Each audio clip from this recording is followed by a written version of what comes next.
¿Con quién estamos en la línea? Humberto Morales está en la línea, congresista del Frente Amplio. Humberto, muy buenos días. Buenos días, Nicolás. Buenos días, Exitosa. Gracias por la llamada. Ayer la Subcomisión de Acusaciones Constitucionales tomó 3 resoluciones, ¿no es cierto? Y las 3 fueron por el no. O sea, según esta comisión, nadie merece ¿no es cierto?, la sanción por parte del Congreso.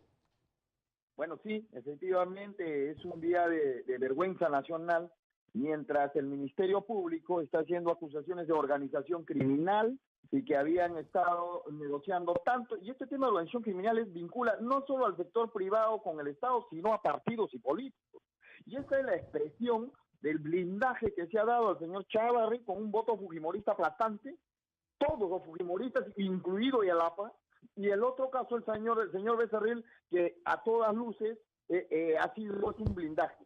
A pesar de que el informe en ambos casos recomendaba la inhabilitación por 10 años y la suspensión de sus cargos. Ojo, esto es una acusación política y han actuado políticamente para poder blindar a estos señores. Ahora, ¿qué es lo que...? Vayamos punto por punto. En el caso de Héctor Becerril, es decir, ¿cuáles eran los argumentos para decir que no había nada que merezca sanción en su comportamiento? Ninguna, porque los videos y las pruebas que ha presentado el congresista que tenía que presentar el informe dicen claramente que sí ha existido esa reunión con el señor Morales Arragués. Dice claramente que efectivamente en esa reunión él ha planteado que sea elegido el señor Gutiérrez como presidente del Consejo Nacional de Magistratura. O sea, que sí ha habido una interferencia. Que ha ocurrido esa reunión. Y en absoluto no podemos decir nosotros de que ahí ha habido una distorsión de la verdad. Y esto está vinculado a la Comisión de Ética. Y seguro en la Comisión de Ética también lo van a suspender. Y ahora, en el caso de, es decir, porque esto es un tema, en el caso de Duberlí Rodríguez, ¿por qué ahí se ha habido unanimidad? Bueno, en el caso de... O sea, ¿cuál es la diferencia? Porque ustedes, en el caso de Duberlí Rodríguez, votaron a favor de Duberlí Rodríguez, ¿no es cierto? Sí, porque en realidad no ha habido mayores pruebas sobre ese tema. En el caso del señor Chávarri, en cambio, sí. En el caso del señor Chávarri, lo que ha habido es una reunión con el señor Inostroza para manejar la imagen que en ese momento él consideraba que tenía que elevarla. Y está vinculado ¿a quién? Al señor Camayo, que acaba de decir que la señora Keiko, el señora Keiko, y estaba vinculado al señor Inostroza. En todos los casos, podemos ver que ha habido una asociación. Ellos estaban asociados para poder actuar de una u otra manera. En el caso del señor Duberlí no ocurrió eso, porque además él ha renunciado. En todo caso, claro, pero igual hay en realidad una unidad en criterios para que vote el fujimorismo, ¿no? Claro, pero digamos, Duberlí Rodríguez ha participado en resoluciones judiciales o no ha participado en resoluciones judiciales que podrían haber favorecido, por ejemplo, Oviedo, o no. O sea, ¿por qué para ustedes en un caso sí es relevante, o sea, y en otro no? No, porque... O sea, porque hay vínculos, se ha hablado incluso de la relación con el hijo de Duberlí Rodríguez y la participación en determinadas decisiones. O sea, ¿por qué esa diferencia? Es lo que no entiendo. Bueno, en realidad sí entiendes, Nicolás, sino lo que pasa es que no quieres entender. No, es que en serio no lo entiendo, no he seguido el detalle, por eso te lo pregunto con toda simpleza, aunque no me creas. Permíteme hacer la aclaración. Lo que pasa es que en una acusación constitucional, ya sea de antejuicio o ya sea de juicio político, en ambos casos, lo que se busca en el Congreso de la República son indicios suficientes de una falta ética o de una falta que haya generado un delito penal para ponerlo a disposición del Poder Judicial. En este caso, lo que se ha estado buscando son indicios, y esos indicios necesarios lo ha presentado la parte acusadora, en este caso un parlamentario que ha sido nominado para esto. Han presentado indicios en 2 casos. El caso del señor Chávarri, la que ya mencioné, y en el caso del señor Becerril, que es vergonzoso totalmente. Pero en el caso del señor Duverly no han podido presentar un solo caso de falta ética totalmente, indicio totalmente llevado adelante. Ojo, acá no se busca pruebas. Acá no se busca, como el Ministerio Público, que sea fehacientemente comprobado, sino que sea solo un indicio capaz de ser acusado, claro, pero como falta ética para entender, en el caso como una falta penal, ¿no? Ahora, pero en el caso de Chávarri se supone que lo que estaban planteando era una acusación por violación a la Constitución, ¿no es cierto? O sea, es por violación a algunos artículos de la Constitución. Y eso es lo que a mí, al final, porque yo leí el informe Cheput, no entendía de dónde sacaba, o sea, cómo podía sostener esto, ¿no? Porque decía, ha violado el artículo, no sé, artículos donde, por ejemplo, se define la función de la Fiscalía, se define cómo se elige al fiscal. Ya, pero ¿dónde está ahí la violación? Es lo que no...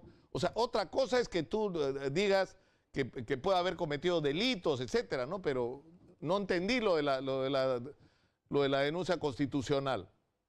Lo que pasa es que en la Constitución es clara cuando dice de que todo alto magistrado del nivel en cual se encuentra el señor Chávarri debe tener una acción totalmente ética y correcta al servicio de la nación. Y cuando vemos a un señor Chávarri reunido o por lo menos coordinando con un señor Inostroza, que ya se comprobó, por lo menos en la acusación, por eso que se ha votado casi por unanimidad de que el señor está vinculado a una organización criminal. Y vemos, ya, pero Humberto, si reunirse entonces, con... Pero escúchame, pero ese es el punto en el tema constitucional. Sí, el tema constitucional es la ética, ¿no? Pero por eso sigo sin entender. O sea, si reunirse con Inostroza se convierte de por sí en un delito... o sea, Duverly también se ha reunido con Inostroza, ha participado en eventos sociales con Inostroza. Es decir, no entiendo la diferencia. Discúlpame. La diferencia es que el señor Camayo no era un magistrado con cual tenía que reunirse. Pues. La diferencia es que el señor Inostroza sí es un magistrado con el que se tiene que reunir, porque era un juez de nivel y estaba dentro del poder del cual él presidía el señor Duverly. O sea, si usted me lleva al tema jurídico y no al campo político, Nicolás, el campo político y el mensaje al país es vergonzoso. ¿Por qué? Porque lo que no se ha permitido es que las acusaciones y que se defiendan en el Pleno abiertamente no se hagan.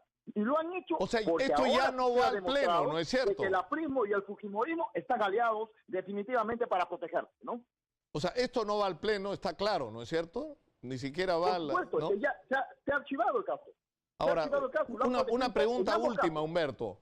Es decir, ustedes, y yo se lo he dicho al propio Marco Arana, que es el que promovió esta iniciativa originalmente en contra del caso particular de Chávarri, que es el tema de qué es lo que ha pasado ahora. Supuestamente Chávarri era un recontrafujimorista y era una especie de agente del fujimorismo para proteger los intereses de Keiko. Ayer han metido presa a Keiko y lo ha hecho por solicitud de un fiscal que se llama José Domingo Pérez, que pese a las críticas que ha tenido a Chávarri, ha sido ratificado en el puesto. Es decir, Chávarri sabía perfectamente las cosas que podía hacer José Domingo Pérez, sobre todo cuando se le acaba el plazo, porque el plazo para esa investigación ya termina en estos días. Bueno, lo que podemos... O sea, ¿no los hace dudar eso? ¿De repente se equivocaron y Chávarri no era un agente del fujimorismo?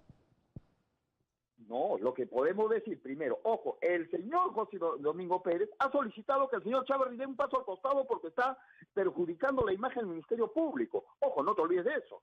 El señor José Domingo Pérez... Claro, pero sigue en el puesto. Conjuntamente, y la detención no lo decide el Ministerio Público, lo decide el Poder Judicial. Y lo ha decidido un juez, como el señor Carguán.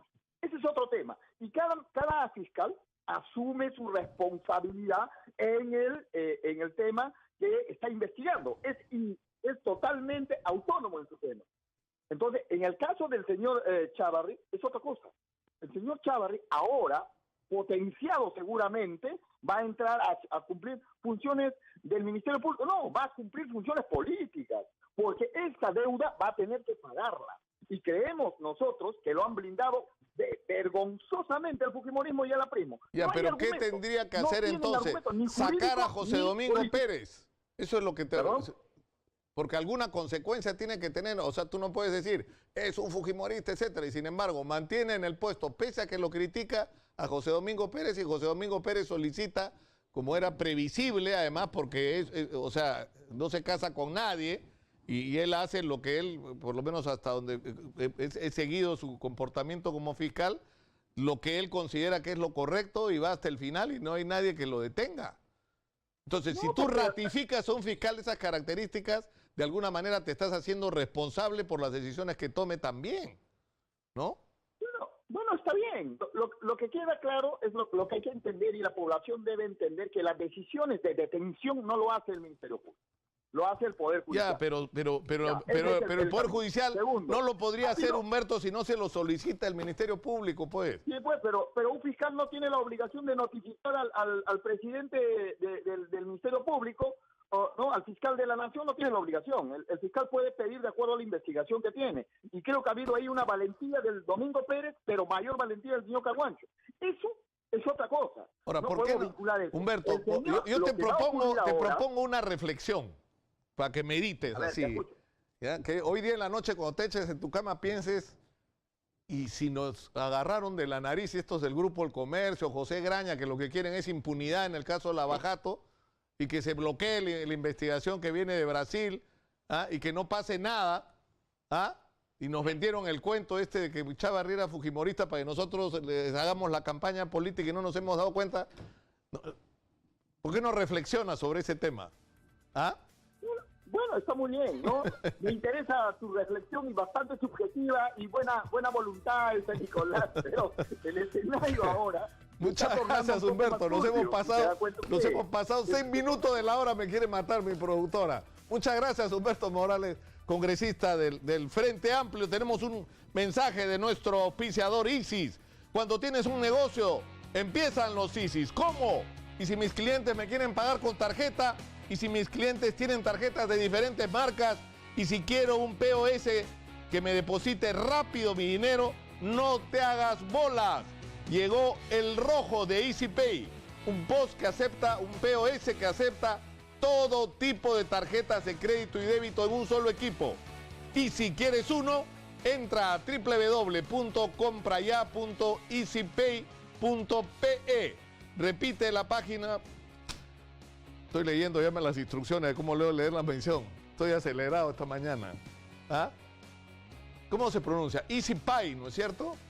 O EasyPay en inglés, como gringo. No sé, ahora voy a resolver el dilema. Ya me voy a la pausa, me va a matar la señora Magariño. Regresamos con Humberto Abanto, abogado de Jaime Yoshiyama. Está ya en nuestros estudios. Regresamos, esto es Exitosa, la radio del Perú.